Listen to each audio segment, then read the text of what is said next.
Ал қазір сіздерге Телеграмдағы пайдалы боттар жайлы айтып бергім келіп отыр. Ол ең біріншісі бағанағы текст инстабот. Одан кейінісі Save As бот деген бар. Бұл сіздің любой бір Инстаграмдағы неңізді скачать етіп береді. Қалай айтуға болады? Инстаграмдағы видеоңызды скачать етіп береді. Мысалға, мынаны алайық. Жоқ, бұл нелерді скачать етпейді, именно видео суретті ғана скачать етеді. Копировать ссылку дейсіз. Одан кейін бағанағы Save As ботқа барасыз да вставить етесіз. Сол кезінде сізге мынандай нені скачать етіп береді. Астындағы сөзімен бірге скачать етіп береді. Осыны көре бересіз.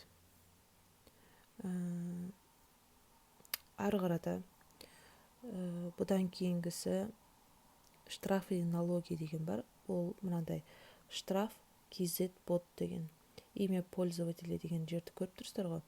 Осы бұл жерде сіздер штраф или налогтың несін көре аласыздар. Так, қалай айтуға болады? Бар ма, жоқ па, неңіз деген сияқты. Так, бірінші ин арқылы болатын болса, мысалға 940122 арқылы для проверки дегенге басасыздар, пропустить етесіздер. Сол кезінде сіздерге жібереді. Қандай штрафыңыз бар, немесе қандай налог не бар деген сияқты данныйларыңыздың барлығын ала аласыздар осы арқылы. Осы түрі бар.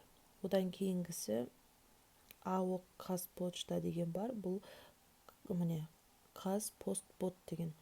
Бұл жерде өзіңіз мысалы почтадан бір нәрсе алғыңыз келетін болса, соңында несі болады ғой, сізге бір номерін береді.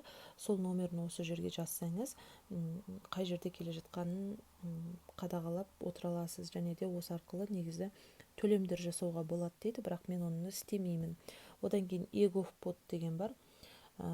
егов KZ бот деп аталады. Бұл жерде тоже сіз не аласыз.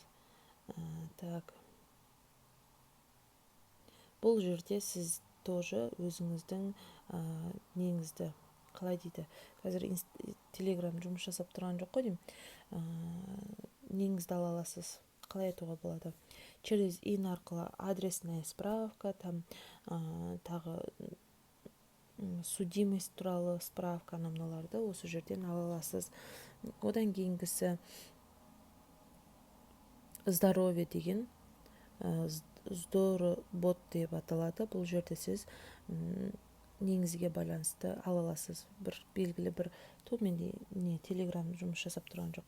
Боли в животе десеңіз, оның симптомы қандай.